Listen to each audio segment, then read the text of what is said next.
Just look at these headlines. War, war, war. Ah, Peter, you're just in time to help me with Mrs. Hammond's order. You know my boy. He's still stationed over there. 1 can of pork and beans. Did you see what Robert Wilson said in his column today? He says unless we're prepared, there's just no way of avoiding it. 1 can of pork and beans, Peter. The scientists say we'll all be blown to bits in the next one. I declare I don't know what the world's coming to. Seems like it's human nature to want to kill. Well, if it's human nature to kill, all the more reason we should be ready just in case the other fellow wants to start something. Well, Sophie, if that's human nature, we better change it, or there won't be anything human left to change. Nobody wants war. Anyway, whatever it is we have to face, we'd better be ready for it. We better be ready in our thinking, too, Mary. Not just with our bombs. I say we ought to stop thinking about fighting each other and think some about understanding each other. And that means all of us. When everybody all over the world talks about nothing but war, what do you think we'll get? War. Well, right now, we'd better talk about being prepared so that we'll have time to talk about peace and understanding. People say another war means the end of the world. War will come, want it or not. The only question is when. Just in time to get more youngsters like Peter.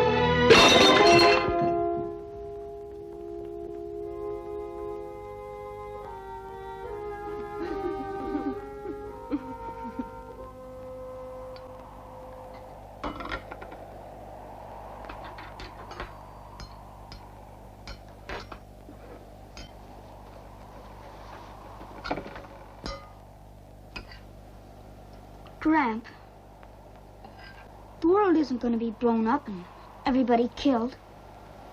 Is it, Gramp? Many's the time I thought it might, lad. Especially on a night like this. When everything is feeling and looking sorry and gray-like. Sure, that's why I keep a bit of green about always. It was Eileen's teaching, it was. She couldn't stand being without a plant or a bit of evergreen about. It kept her mindful, she'd say, on a lonely night that spring would come. Oh, I can remember how she'd turn to me, looking all mystical and sweet, and she'd say, "The wind don't know what I know, stamping about like a mad old bull, scaring people to an early grave. The wind don't know that spring will come again, but I know. I know."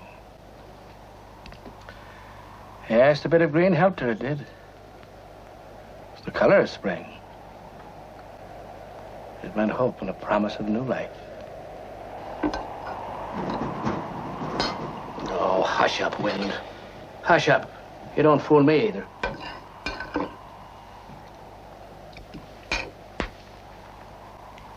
Believe me, laddie,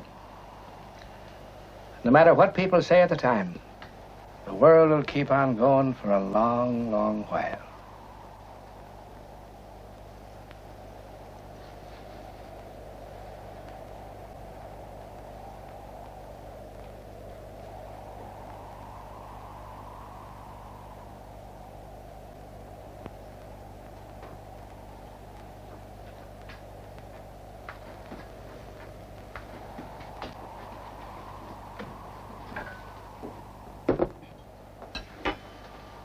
And you know what, me bucko?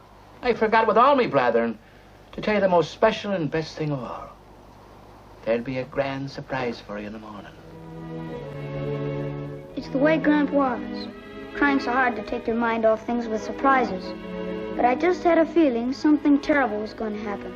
And it did, all right, the very next morning.